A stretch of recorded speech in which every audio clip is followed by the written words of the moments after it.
The music world moves fast. Want to stay up to date on the latest albums and get in-depth examinations with the artists? Check out Consequence of Sound, the podcast. Bite-sized album reviews for the music fan on the go who wants to stay in the know, and much more. Subscribe to the series on iTunes or your favorite podcast provider, and let the writers of Consequence of Sound steer you right. Check it out at consequenceofsound.net/COS podcast.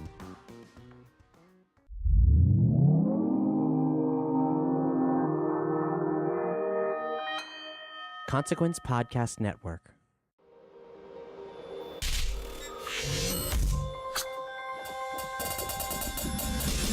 Welcome to another edition of Kyle Meredith with an audio interview series presented by WFPK Independent Louisville at WFPK.org, Consequence of Sound, and the Consequence Podcast Network. Wherever you're listening from today, hit the subscribe button right now so you can keep up with all of these interviews, and then go ahead and leave a rating and a review as well.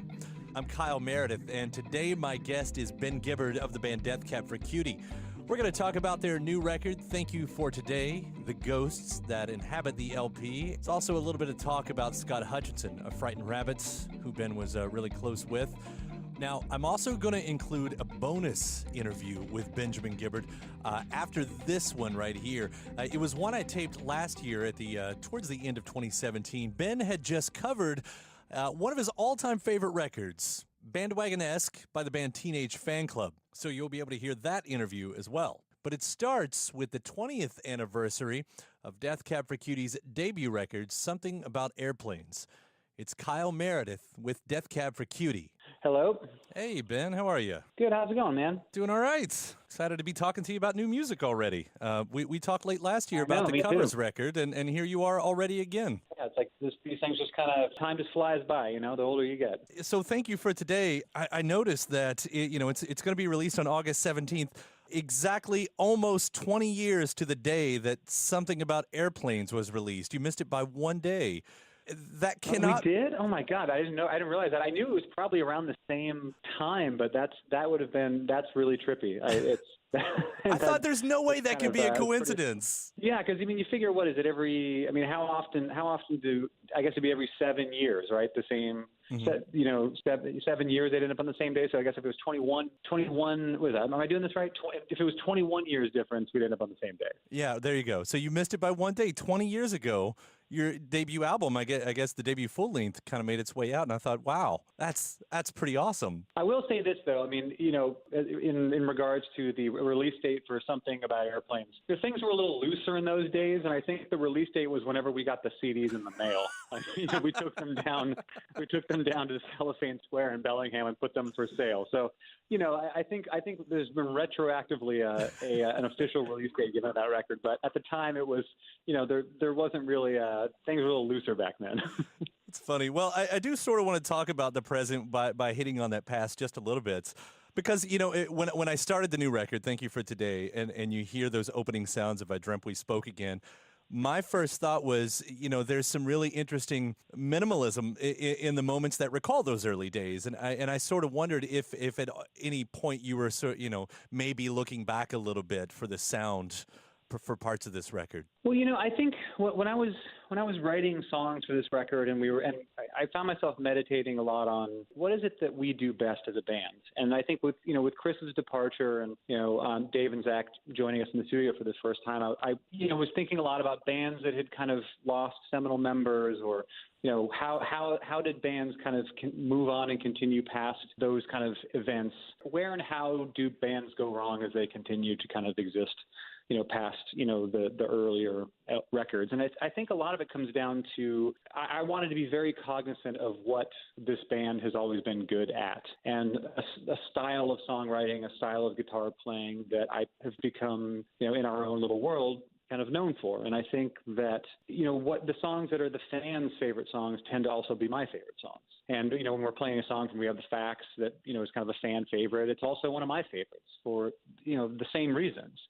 So, it wasn't so much that I wanted to write an album that was, or that we consciously were sitting around trying to make a record that was steeped in early Death Cab-isms, but it was more so that that's just those particular style of songs and guitar interplay and lyrics and things like that are a large part of why people love this band and why I love this band. And we wanted to kind of, really represent what was what I would consider a very classic Death Cab sound on this record. And there are lots of sounds all over the record, but it seems like that would be a fine line, maybe celebrating the past without being captive in it, held captive in it. Is that anything you've ever struggled with? Is that part of the struggle? Well, I don't necessarily think so, because the methods by which we make records have changed so dramatically in the past 20 years. I mean, Something About Airplanes was recorded on a reel-to-reel 8-track tape machine. The minimalism of that record and the sounds, the mid-fidelity of that record, are due in large part to the tools that we were using at the time. And, we've gone from, as everybody has, gone from, relatively restricted methodologies on 8-track tape to, living in a world now where, everybody has a 32-track recording studio in their iPad, and we have all individually, the five of us, embraced new methodologies and the fact that we can create these sonic kind of landscapes that are richer and kind of more intricate than we were able to in the past. So, I don't think we couldn't remake any of those early albums that we tried, just because we've gotten used to making records in this modern world. Well, I'll jump into this new record, into the modern world, as you've said right there with Thank You To Today.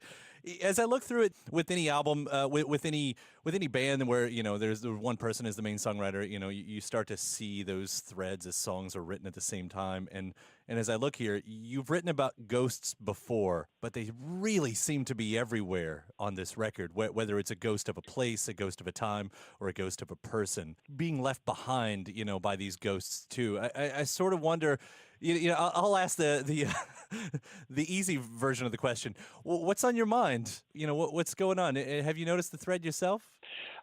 I think there were certainly a couple ghosts on the last record. I think given my failure of my first marriage and the move down to LA and then back, and as I would drive around LA after I'd moved home to Seattle, there were seemed to be kind of a lot of ghosts around every corner.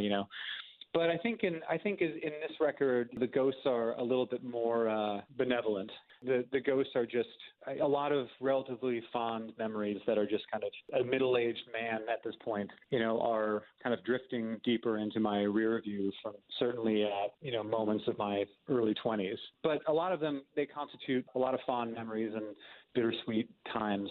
So, I think this is probably the last record of ghost references for some time, but but I've always found a lot of kind of inspiration in ghost as metaphor.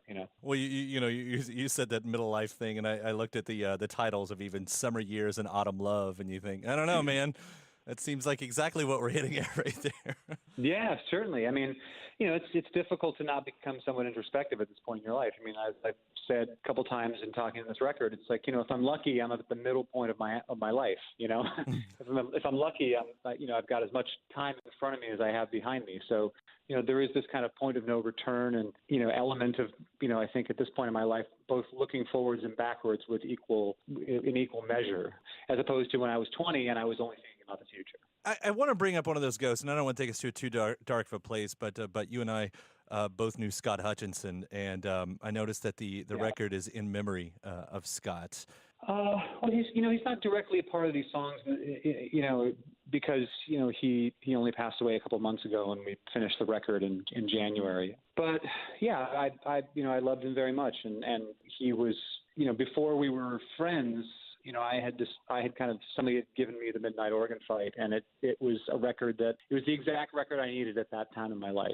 At that time, I guess that was 2008, and I guess I was 32 at that point, and starting to hit that point with music where, and there's that Onion story about, man's lifelong relationship with music ends at 32. Right. It's like when people stop listening to new music, and I was at a time where I was starting to kind of listen to less and less new music and kind of fall deeper into the records I already had. And somebody gave that record to me at a point where I was going through some difficulties, and it just made this huge impression on me.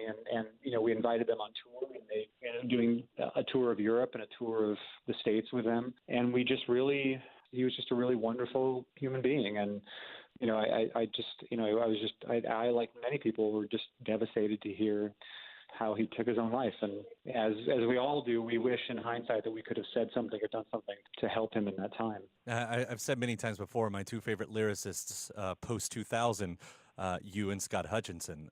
And I was lucky to get to know him really, really well, too. And I loved seeing that. I loved seeing that in the liner notes. And, you know, it was, of course, hard for me not to turn around and start to re-listening to some of those songs, not knowing if they were there or not. And I'll point out, as you've obviously answered that question right there, but the leadoff track has become my favorite. And when I look at that, you know, I dreamt we spoke again. It's really easy to remember all of those times that's happened to me. You know, when someone who has passed or I've lost or whatever, and suddenly you get that visitation. I don't know that I'm that religious of a person at all. I don't really think about any of that side of things, but I think that's about as close as I get. When you get visited when you're in the sleep, and it's a really great moment right there. Oh, thank you. Yeah, and you know, I wanted to write it without any context. There's no indication of what the relationship is with the person who is being sung to in the song. And I wanted to kind of present it in that fashion so that it was left open to interpretation, you know, listener interpretation. And it could be someone who was, you know, once a partner, or it could be a loved one who'd passed, or it could be a friend that you hadn't spoken to in years.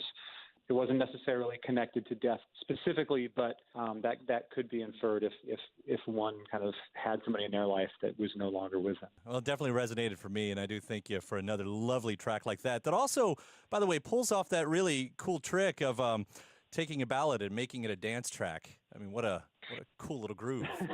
Well, you know, that's quite a death cabism, right? You know, an upbeat song with sad lyrics. It's Right. It's something we're famous for. You might not give me the answer on this. Is there a direct person in mind for 60 and punk? Because I think that's a story that we've all looked at and kind of went, ugh, you know, for some folks. Yeah, I mean, that's a story about someone that I care for very deeply that unfortunately in interviews such as these must kind of remain anonymous. Mm-hmm. But, you know, I'll say this, I think we all kind of have moments in our life where, you know, our heroes let us down. And one can view that through the lens of being disappointed that someone that you admire has let you down and has become something less than who you thought they were. But I think there's also something very humanizing in that everyone that we look up to in life is a human being, you know, with flaws and conflicts, internal and otherwise. And I wrote that song for someone I admire very much, who in the moments of severe alcoholism was very disappointing to me. But, you know, the silver lining for my relationship with this person is that they've been sober now for some time and have kind of certainly grown from the moments that are depicted in that song, which I'm very happy about. But, you know, there's a lot, you know, the line in the song about, you know, is a superhero growing bored with no one to save anymore. It's like there's, you know, some of our heroes, we freeze them in their finest moments. You know, it's always the photos of a young Mick Jagger or Jimi Hendrix or something like that on the wall, you know, looking cool. But, you know, it's like there are certainly moments, you know, where, you know, life, thankfully for a lot of those artists, you know, life goes on and one cannot be, you know, you can freeze your heroes on your wall at a prime in their lives, but for, you know, in a lot of ways, those lives move on, and, you know, people go through trials and tribulations and make mistakes because they're human beings. You know? Yeah, it's got to be interesting to write from a subject like that, and maybe be aware that someone has also, you know, your own fans have sort of put you on that same kind of pedestal. Do you deal with that at all, or you know, you just sort of let it be because I guess that's ultimately out of your control? Well, yeah, I mean, a lot of it is outside of my control, but I think that, you know, I certainly subscribe more to the Ian MacKaye school of musicianship and quote unquote rock star than I do, you know, the Bono school of the matter. You know, I mean, you know, I remember seeing an interview with Ian MacKaye years ago where he was talking about someone who was like, you know, at a Fugazi show and like spit on him and called him a rock star or something like that. And, you know, he kind of stopped the show and basically told, in a very, I'm assuming a very Ian MacKaye way, you know, look, you know, you are creating this person who you see in front of you. I am not this person. You know, you have placed me on a pedestal. I do not wish to be there, but you've placed me there, and you have inferred all of these things about me and the way I view myself, which I in fact do not view myself this way. And, you know, and I was really kind of moved by that at a time that I was kind of struggling with kind of my identity as a musician when the band was starting to kind of become successful. So, yeah, I mean, look, I mean, certainly there are, people that is, my status. And, I just spent 2 weeks traveling, in Scandinavia with my wife, and, maybe one person recognized me. And then, I came back here and people recognize me, in a much higher frequency. So fame is very relative.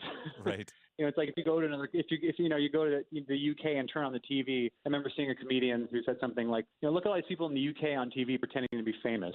It's like if you don't view them as famous, they're not famous. So it's a very, fame is completely relative, and one has to kind of walk through their life, not kind of understanding that if I walk into a record store in Brooklyn, I'll probably get some eyes on me, but if I walk into like a sushi restaurant in Torshavn in the Faroe Islands, no one's going to care that it's me. Or even I'm just a guy. Well, you're a guy who happens to be one of my favorite musicians and poets. Without putting you on that pedestal, by the way, I do appreciate all the music that you've made, and I'm really just so happy with this new record, Thank You for Today. It seems fitting that every journalist might say this, but thank you for today, as that falls out of my mouth, Ben. Well, I appreciate the time. Thank you. I really do, too. Take care, and we'll see you out there. All right, sounds good. I'll talk to you soon. All right, bye. Bye. Mr. Benjamin Gibbard right there talking about the brand new Death Cab for Cutie record, Thank You for Today. As I mentioned earlier, last year I interviewed Ben. He had just covered Teenage Fanclub's Bandwagonesque from front to back, one of his all-time favorite records, which was a fun thing to geek out about. I wanted to include that interview here as well as a bonus episode, especially since, well, it's not even a year old. So without further ado, here's part 2, Kyle Meredith with Benjamin Gibbard. Hi, how you doing, Kyle? I'm well. It's a pleasure to talk to you. It's nice to talk to you, too. You sound boomy and radio-y. Yeah, I was trying to think, surely you and I have done an interview before, because I've done several with Chris a few years ago, and I know I've talked to Nick a few times, and I was racking my brain trying to think the last time we talked, and then it occurred to me that it's because I've listened to so many of your like live bootlegs and albums of yours that I think I constructed an interview in my head that's never actually happened. So yeah, I know that feeling. There's some people you feel like you kind of know or you're spoken with because you spend so much time with them surreptitiously, That seems like a perfect lead into what we're talking about. In fact, I didn't really plan that, but that's sort of what's going on here in a bit of a different way with you and this record Bandwagonesque that you've covered in full, because a record that, as I read, your favorite album by your favorite band, right? Yeah, it is my favorite record by Teenage Fanclub, who are in fact my favorite band. I would argue it's not even their best album, but it is my favorite record of theirs. I mean, I think one has to make the distinction between the album that first brought an artist or a band into your consciousness and what that means and the weight of that sense of discovery, the wonder of kind of finding something that is in the universe that you didn't know existed, and then you fell in love with it. But then also the fact that, that artist or band hopefully went on to make some albums that maybe rivaled that one or even bested it. And I believe that's the case for Teenage Fanclub. That's not obviously meant as a slight to Bandwagonesque, because I wouldn't have covered it if I didn't feel the way I did about it. But I think they've made so many great albums, and that's just one of them. You're making me wonder what the parallel would be actually for Death Cab for Cutie, because I think I came in like a lot of people on Trans, and it's this amazing record. But is it your best record? I think it's certainly up there. I feel like people's favorite albums by Death Cab really relate to their entry point into the band. I feel like We Have the Facts is kind of the early fans' favorite album. And I think that one certainly rivals Transatlanticism as the best one. But as a band that thankfully, for our sake, has had numerous entry points, be it in the early days or Transatlanticism being like an obvious breakout record for us, or Plans being this big major label record, that introduced a lot of new people to the band, and so on and so forth. I think that Transatlanticism, if it's not the best, it's certainly probably in the top. It's definitely in the top 3, and that all really depends on, I think, where your entry point into our band is. And while I'm trying not to make this an interview about Death Cab for Cutie, obviously, I will say that I'll go out on that ledge and say I've called Transatlanticism like maybe the best album of the 2010s decade. So that's That's how I feel about it anyway. So that's for personal reasons, though. If you feel that way, that makes me I'm flattered. And if we've made anything that kind of hits that note for anyone, we're more than thrilled. Well, let's turn the spotlight back over to this fan club record here with Bandwagonesque. I mean, favorite album by your favorite band is still, you could have picked any album to cover in full at this point. You're between albums with everything else, and I know the setup that happened here with being asked by the what's the company called? Turntable Kitchen. Right. They ask you to do, and you could have picked any album. Was there more than just the favorite thing about this record that made you land on it? I think one of the many factors that made me choose Bandwagonesque was that it's, the album is a fairly straightforward record in its construction.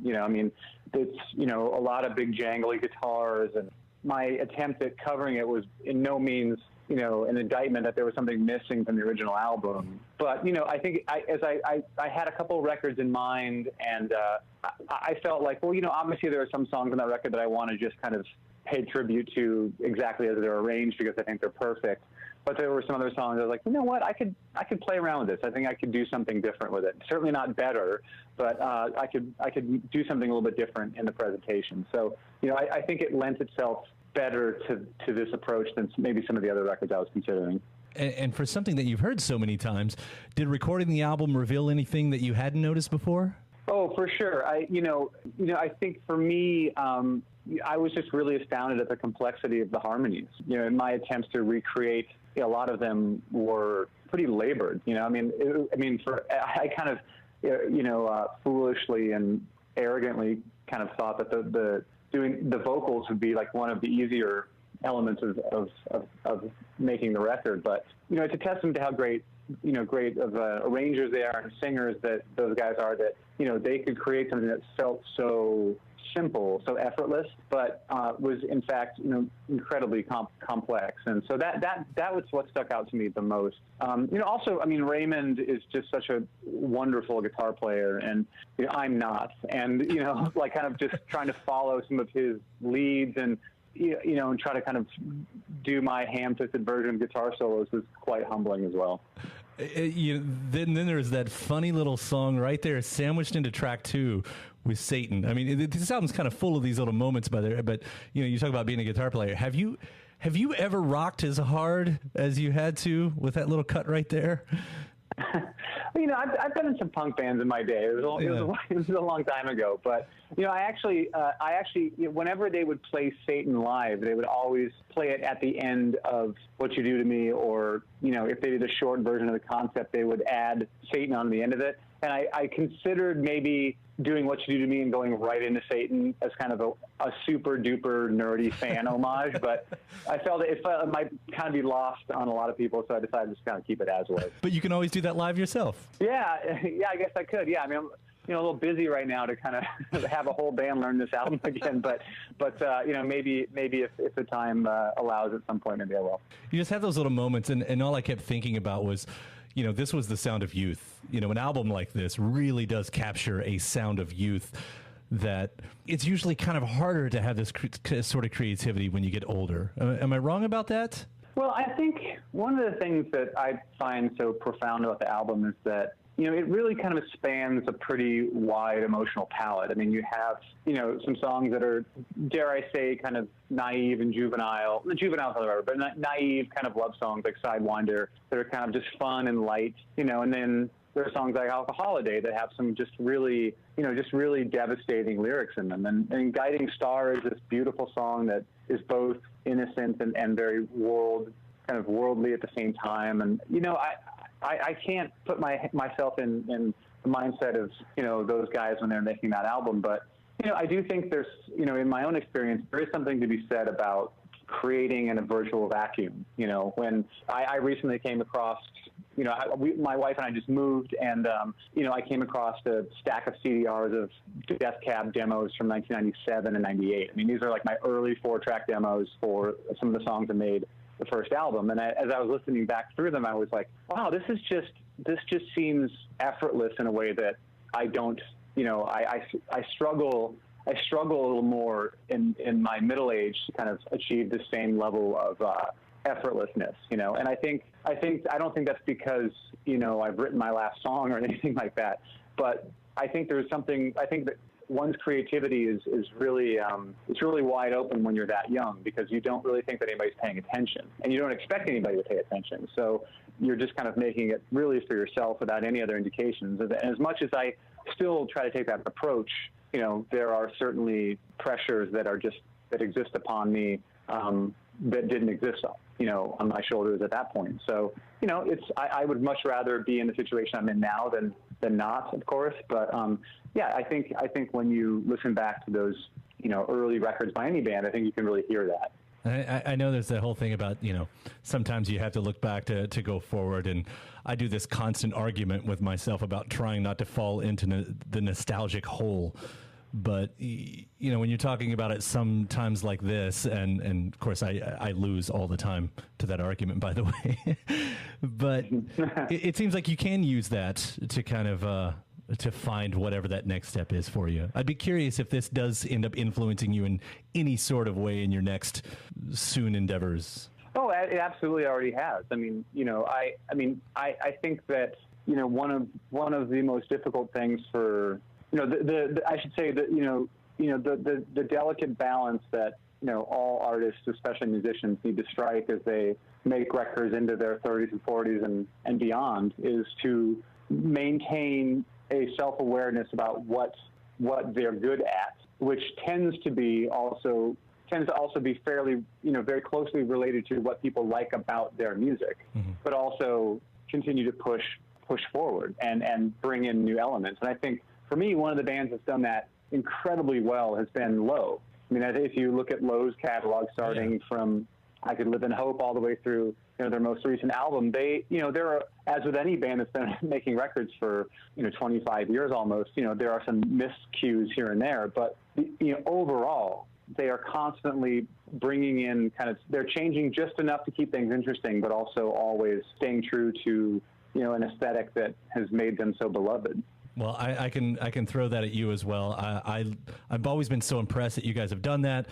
I loved Kintsugi. And as far as the Teenage Fanclub, I love their most recent record so much too. And Norman Blake doing the, I'm in Love, just one of the best little simple songs that's came out, in the past few years. Just incredible that he still got that knack. So yeah. Absolutely. I mean, well, I appreciate you saying that. I mean, I think, as I look at, I think of any of my favorite bands who've been making records for 10, 15, 20, 25 years, I can't speak to what their goals are with every album, but I know for us, I'd like to think of every album that we make as hopefully adding a handful of tracks to like our mental or, our like literal kind of greatest hits playlist. Like that you want to kind of make sure that every album has, you want every record to have 10 to 12 like amazing songs that are the best things ever written ever, of course, right? That's always the goal. But, I think in reality, it's I think that at the end of the day, if, 9 albums in, if we can make a record that, over the course of a 25-song set, we can play 4 or 5 tunes from and have people get excited about them in the same way they get excited about some of the older tunes and, the albums of resounding success. And, that was something that, I think, we certainly felt with Kintsugi, and obviously hoping that continues with the next record. Well, you're batting 1,000 at this point, so I expect nothing less. Well, I don't know if you may not have conferred with the internet on that one, but I appreciate you saying it. Ben, it's really a pleasure to talk to you and finally do this interview that I thought I had already done so many times before. So. Well, it's been nice. It's been nice finally talking to you, and I'm sure our paths will cross very soon. I hope so. Look forward to the next record, and I'll have fun with this one in the meantime. Thanks for talking, and take care, Ben. Of course. Take care. Talk to you soon. All right. Bye. Bye. And a big thanks to Ben Gibbard of Death Cab for Cutie. The new album, Thank You for Today. Hey, kids, you can subscribe to Consequence of Sound's YouTube channel right now to keep up with your favorite artists and interviews. And for you podcast fans, iTunes, Podchaser, or wherever you're listening from, go ahead and hit the subscribe button there and then leave a rating and a review as well. Then you can head over to WFPK.org.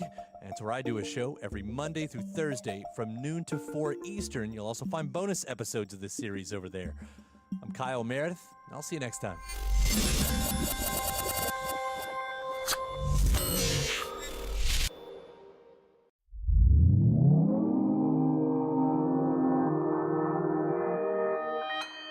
Consequence Podcast Network.